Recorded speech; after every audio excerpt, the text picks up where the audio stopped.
One of the most valuable things to do, no money spent, is building your team with a bunch of budget players. When you're trying to save up stubs for large-scale collections like George Brett or Randy Johnson, or just trying to prepare for the upcoming All-Star Game content coming next week, building your team with very affordable cards is really valuable to helping you do well in the game, but of course doing well on a budget so you can spend your stubs elsewhere. So today, we're gonna go and catch up through all of our budget cards in the game. We got the coupon scanners team here. Get it? Because it has the word scan in it. And we're going to go through 3 cards at every position that are less than 20,000 stubs that you can get a go on your team right now. The goal of this video is to give you options and my favorite budget options.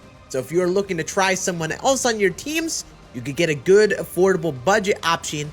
Worst comes to worst, buy them for cheap, give them a go. If you don't like them, you can sell them right back and you're not going to lose out on basically many stubs at all. So let's go through all the coupon scanner, the budget cards. Let's get into it. So I'm going to name 3 cards at each primary position that I think are really good budget cards for you to try. And there will be an extra 4th card, all the super budget player you can get for free or for less than 10,000 stubs. So if you are literally just hopping onto the game, looking for your best options to try at a position, then that will be your good go-to cheap option or if you're literally just picking up the game. So let's start off at catcher. First, we have the 95 Home Run Derby X Giovanni Soto. Right now, he is 16K. I think he's actually the best hitting of all of the 95 overall catchers. He brings more bat to the table than our Future Stars catchers. And if you don't like Mike Piazza and are looking for a really easy option to get, try Giovanni Soto. His bat should be really good. Worth a try of all those Home Run Derby X cards, especially a catcher position that is,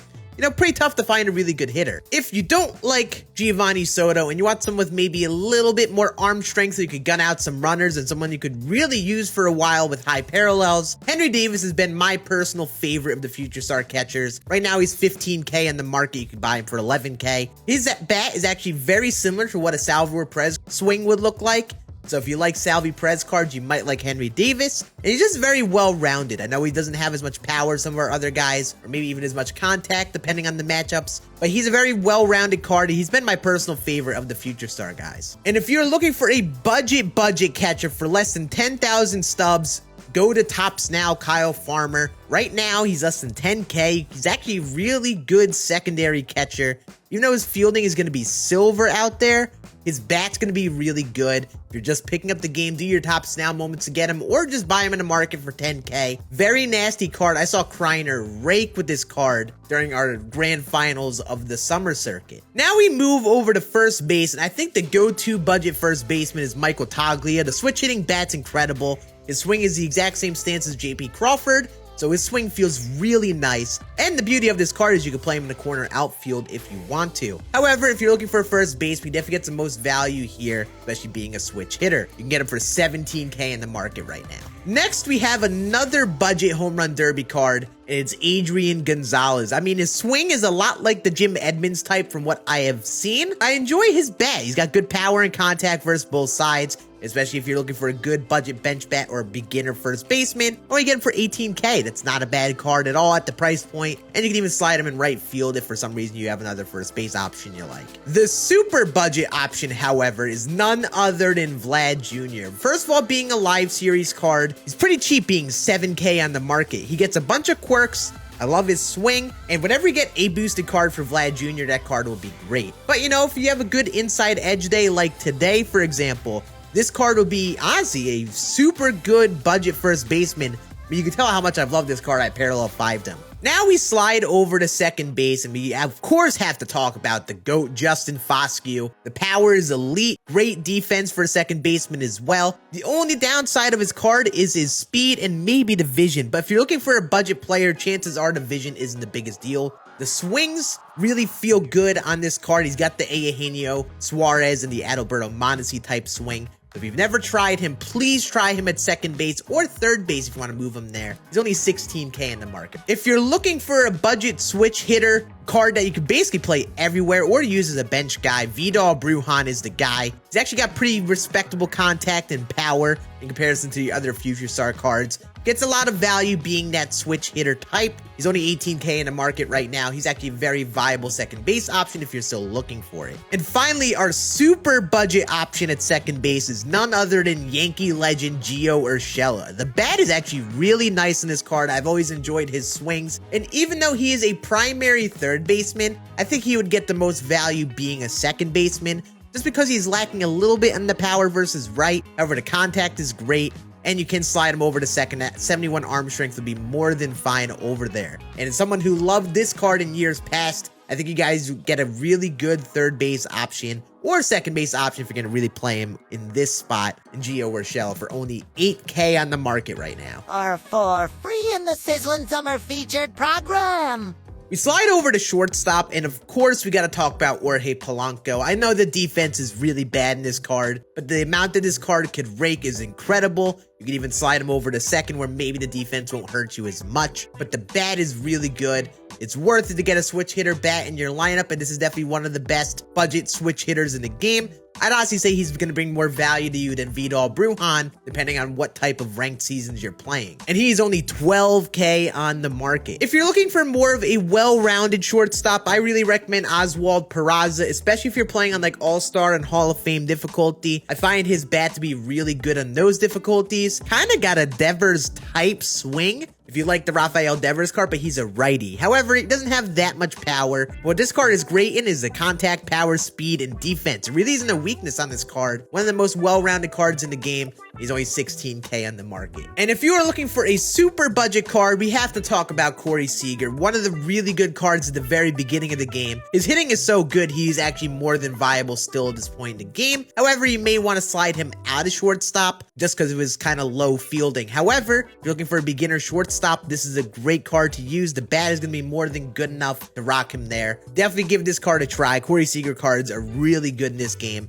And again, he's only 9K on the market. Third base now, we got to talk about, I think, one of the best third basemen in the game, Brett Beatty. He's got a Christian Yelich type swing if you like Yelich cards. Very good versus righties. You could even slide him over to left, and he'd actually be a respectable outfielder with the solid speed and gold fielding. His bat is really good, and again, for only less than 20K, really solid third base option if you have not gotten monthly awards Devers, or if you're still shuffling around a bunch of options over there. Next, we have another future star card in Austin Martin. At a secondary or third, he'd actually be a very respectable option. You get silver fielding there, but the high contact and like middle of the road power should play pretty well on all difficulties. He gives me like Michael Young energy with the attributes like slightly worse Michael Young, but a lot of people like his swing to compare to Trey Turner. Solid bat, versatile card, and again, 13K on the market. And in terms of a super budget card, we have Miguel Cabrera's cover athlete card. Even though he's only an 88 overall and his defense and speed is kind of low, that bat is very, very solid. Good contact and power versus both sides. And again, he's only 10K on the market. So if you're just picking up the game looking for an option, give this card a go. You can actually get him for free right now if you have PlayStation Plus. Get that special choice pack thing. And it comes with the cover athlete pack, I think. So you can scoop up this card for literally free right now. Now we slide over to left field, and I think we gotta talk about 91 Christian Yelich. His bat is really good. I love Christian Yelich cards. Very well-rounded bat. Really doesn't have much weakness. His defense isn't the best, but at least he has speed to make up for some rough jumps he may have. Even though he's a 91, his bat is really good. And if you're really looking for a good budget option, you're only paying 16K from their big dog pack. So give this card a go if you're looking for a solid, well-rounded left fielder. I will absolutely stand by this take, but someone like David Justice was genuinely so underrated in this game. If you're really just looking for a beginner corner outfielder type, his defense really didn't bother me that much out there in left field. I know he's slow, but his bat has been really good for me. High average, hit 410, and a good amount of those at bats were on legend too. Big fan of his swing and his bat, and for that defense, it's definitely fine to rock out there. If you're someone that wants the bigger bat, go Justice. If you want more defense, go for Yelich. And if you are starting from square one on a game and don't know who to use, please try future star Eloy Jimenez. If you have not used any Eloy cards this game, his swing is really fun. He's got a good bat. And you see right now, this card has 104, 98 contact and power versus left, which if you're playing ranked season a good bit, you'll notice you face lefties a good bit. So Eloy, this card is nice. And again, only 8K on the market because he's in the new featured program. Easily worth a try if you are just starting from square one. We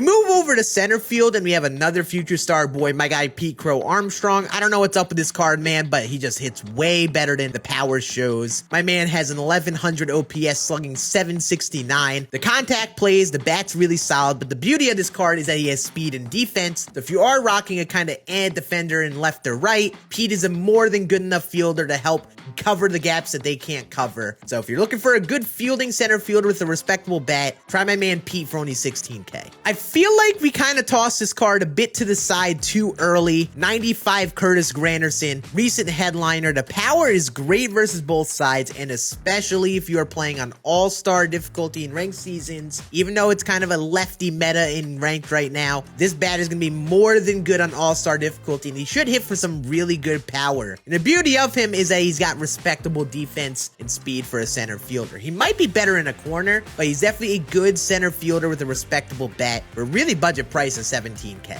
And one of my favorite cards in the year, if you're looking for a super budget option, pick up Brian Reynolds' future face of the franchise card. Even though he's got 65 power versus left, I don't know what's up with this card, but he played way above that. My man hit 405 at the start of the year, the 1300 OPS.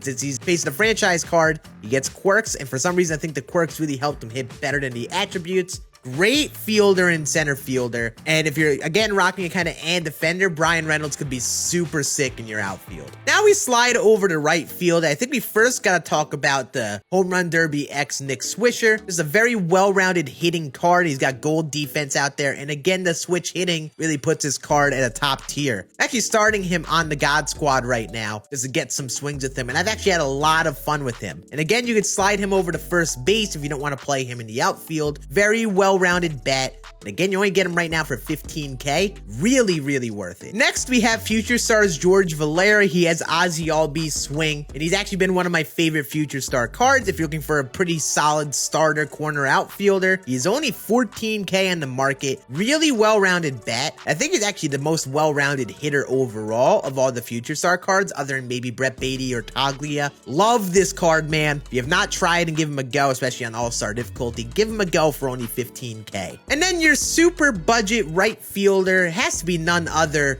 than 89 Austin Meadows. You can get this card directly in the featured program, but again, if you're just starting out the game and looking for a really good bat, I know the defense is terrible, but that power 103 and 104 for a card you pay 7K for, you gotta start this card in your team in the outfield for that bat alone, especially if you're playing in the very beginning of ranked seasons against not many players. The power plays, especially with that, 70 contact versus left, which is a smidgen low. He's still going to be really good with the 103 and 104 power. And I want to quickly go through some bench bats because I do find bench bats to be valuable. These bench bats are probably a little weaker defensively or mainly good versus one-sided pitcher, whether it's a lefty or a righty. And I'll speed through them very quickly here to quickly talk about them because some people do want to find good bench bats. Live Series Yordan Alvarez is now a 91 overall. The attributes versus right are great, and if he gets good inside edge on some days, he can play really above those attributes. Again, he gets quirks as well, so he should hit above those attributes. So if you face a righty with Yordan, his bat is really good for only 17K. Larry Walker, I feel like I don't see this card used enough, but the attributes versus righty are great. He's actually a really good Hall of Fame bench bat, and you could even save him as a defensive substitute. So if you have a bad defender out there, Larry would actually be a little bit more well-rounded as a fielder. He's not the best bat ever. At least he's got the great contact. If you struggle with PCI size on Hall of Fame, try him on your bench for 16K. And if you were just starting the game looking for a good bench bat versus right, try 91 Derek Hall, his Topps Now card. 108 and 103 versus right is actually really good for a very beginner card. You could do the Topps Now moments to get him for free, or just get him for 10K on the market. Really, really easy pickup here if you're just starting the game from square one. Scann forgot to add in Mr. Massive Endowment himself,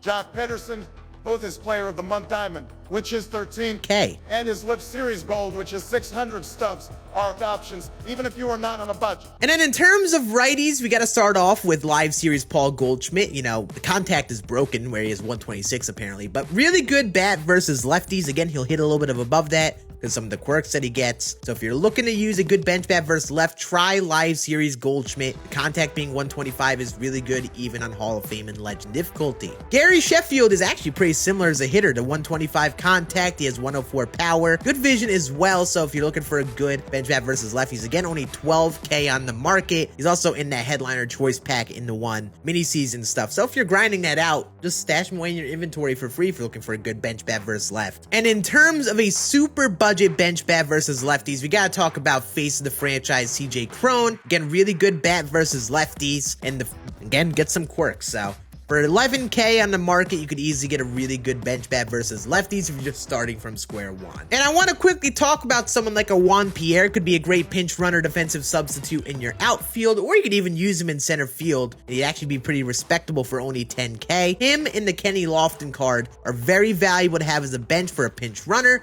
or a defensive substitute. So for that 5th bench bat spot, you could use someone like this and be really good. In terms of pitchers, I think my favorite future star pitcher that I had used is Matt Brash. Kind of got his butt kicked in events to be 100% real. But playing the slider and slurve pitch mixes off each other is really nice. I think this velo on this card actually plays well. You know, his fastball says 98 up there. He does hit like 98, 99, 100 pretty consistently. So if you're just starting out the game and you're playing people who are really chasing the strike zone, or if you're playing on Hall of Fame where the velo hits a little harder, I think Brash actually could be a very respectable starter for only 17K. Jared Weaver here actually is a pretty respectable starter as well. He's got pretty solid 4-seam and sinker, but the curveball being really slow is really what makes his card really good. It's tough to sit on like 94, 95 4-seam and then slow down to a 71 mile per hour curveball. So if you're looking for a budget like 3, 4, 5 starter, pick up Jared Weaver for 15K. We gotta talk about Fernando Valenzuela, especially if you are in the very beginning part of the game. This card actually is very tough for people to hit. I even played against a really good player and didn't pitch badly against him in his debut. Just think with Fernando and the pitch mix for only 15K or for free in the featured program, this is a great budget starter to use in your rotation if you're really looking for some solid starters that eat up some innings. A very underrated starter, Carlos Carrasco. The thing I like about Carrasco is he's got the 4-seam and the sinker, but he's got velocity. He throws a little bit harder than our other pitchers here with that 4-seam and sinker. The sinker is really top tier in this card. He's got pretty good break on the slider as well. Pretty underrated starter. I used him a good bit earlier on in the year, and again, he's only 16K on the market. And then Brandon Webb, I feel like we gotta talk about him. I'm actually kind of happy he's an underrated headliner, because if you're looking for a budget starter, he's gonna be your control type pitcher. He's gonna be kind of like Mike Messina, I feel like, where Messina is actually pretty solid, but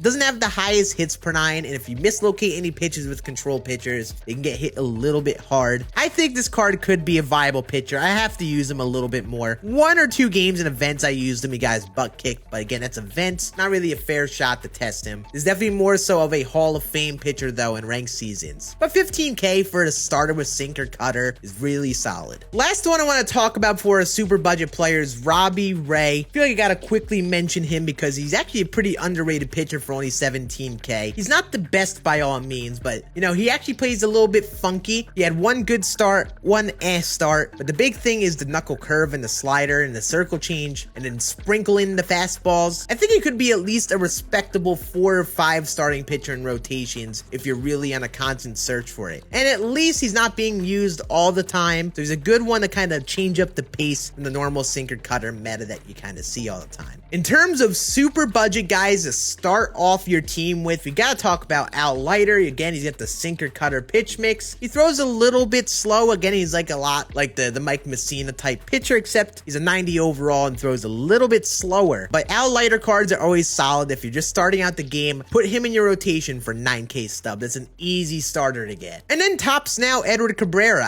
Even though he's not as good as his future star card last year, I think this card should be pretty respectable with the hits and Ks per 9. The control isn't the best ever, but at least he's got pretty solid velo on the fastball. You can throw a lot of circle changes. And at least he's got a good difference between the 4-seam and the sinker. You can change speeds with those two. He's not the best Edward Cabrera ever, but he's at least respectable for a really easy starter to pick up for 9K stubs. And last but not least, in terms of the bullpen, bullpen. Goose Gossage, really a good reliever to have at this point in the game. If you don't have him, make sure you buy him. He's right around 20K by now. Literally, he's gone up just 2K in the process of me recording this. But you can put in the buy order for him for right around 20K. This reliever is actually a good enough reliever to be a slam the door guy, like finish up a game with. You'll be very good to get that 8th, 9th inning locked down for you. Devin Williams is still more than respectable at this point in the game, especially if you're only 12K. You're looking for a reliever, pick him up. Again, he's a little bit of a change of pace guy. He throws a lot of breaking stuff, especially if you're playing people who chase outside of strike zone all the time. Devin Williams is a lot like a Fernando Valenzuela, except he's got really high hits and Ks per 9, so I still use him in my bullpen here. You can't have a budget reliever video without talking about Yohan Duran. If you're looking for a great reliever to use in Hall of Fame difficulty, he's a very good back end of the pen guy. So if you just pitch with someone really slow, put in someone like Yohan Duran who throws outlier on the 4-seam and the splitter, you'll get a lot of late swings, or you'll get a lot of jam shots getting people chasing his cutter. He's a very solid reliever, very easy to obtain, and honestly on a lot of God Squads still. And in terms of your super budget reliever, there's a bunch of them to be honest with you, but Adam Ottavino is my personal favorite. The way that he releases the ball and the amount of break that he has in the slider, he throws across his body and the slider looks like it moves 20 feet. Very solid. You tunnel the slider and the cutter off of each other. You kind of throw those sliders and cutters inside the lefties away to righties. Really, really respectable pitcher. Honestly, I should consider putting my pen again. Actually really like this card. Only 6K stubs on the market. In terms of lefties, I feel like I should mention Brad Hand. I haven't used him enough. I should give him another go, but I didn't use him that much, but he got his butt kicked in the short time that he did. But I feel like this Brad Hand card is at least a respectable lefty to use in your pen. Position that's really slim. There aren't many really good lefty relievers ever. Only 10K stubs in the market. Definitely worth a stash in your inventory. I still think Aroldis Chapman's Face the Franchise card is viable. He's not lights out, but the high velo fastball plays well. He's got a good slider and splitter. The control is scary, just being 100% honest with you. I wouldn't really want to use him in high leverage situations, but he's a great guy to go to if you need like 1 or 2 outs in an inning with a couple lefties coming up. Velo plays pretty well, and I really like the pitch mix that he has. You know, he's at least got pretty good break on the stuff. While I haven't used Lefty Grove the most, this card actually gets some value with his higher stamina, and he does get good velo. He doesn't have outlier, but he does get pretty good velocity on the 4-seam. If you're someone who maybe wants to try an opener or want to have some versatility in your pen in case you don't like your rotation, Lefty Grove can give you easily 2 to 3 innings without much problem. He's not an incredible pitcher though. He's at least a viable lefty for only 14K on the market. And honestly, still the most budget guy on this video probably for a lefty reliever. I know he's a silver, but Aaron Loop is a more than viable lefty reliever to use on your God Squad bullpen. The submarine release, respectable pitch mix with solid control, pretty good break as well. He's not that easy to hit. So if you're looking for a solid back end of the pen lefty reliever to use, Loop could be definitely respectable. You could use him, or you could use the gold Brooks Raley if you're looking for a solid lefty reliever with sinker cutter. These guys could be pretty respectable lefties to get you out of some tight jams in a game. Again, they could be a little bit easy to hit if you're playing against really slow velos, but if you're playing like Hall of Famer legend, you actually get away with using these guys in a World Series push, funny enough. But that is gonna be it. I know we sat here talking a ton about all of our cards. These are all my favorite budget cards. Let me know in the comments if you have any cards that are really budget friendly that you enjoy. I've been so tempted to mention guys like Eduardo Escobar in this video, but you gotta grind a little bit more of Topps now to get him. And it just comes to show that this game has so many cool options for cards. It's the beauty of the game that you can build your team with literally all cards sub 20K in price point and get a very affordable budget team, or at the very least pick up an option for very cheap on your team if looking to try someone else. If you guys enjoyed this, make sure you hit that thumbs up, and I definitely want to do this about once a month. So make sure we update this next month from now with more budget cards. I bet you'll see more of the current cards being used, turn into more budget options right as we get our All-Star Game content next week. Appreciate you all watching, and I will see you all again on the next video. Make sure you check out the rest of the No Money Spent series here, in case you have not watched it if you're trying to get George Brett and Randy Johnson. Deuces.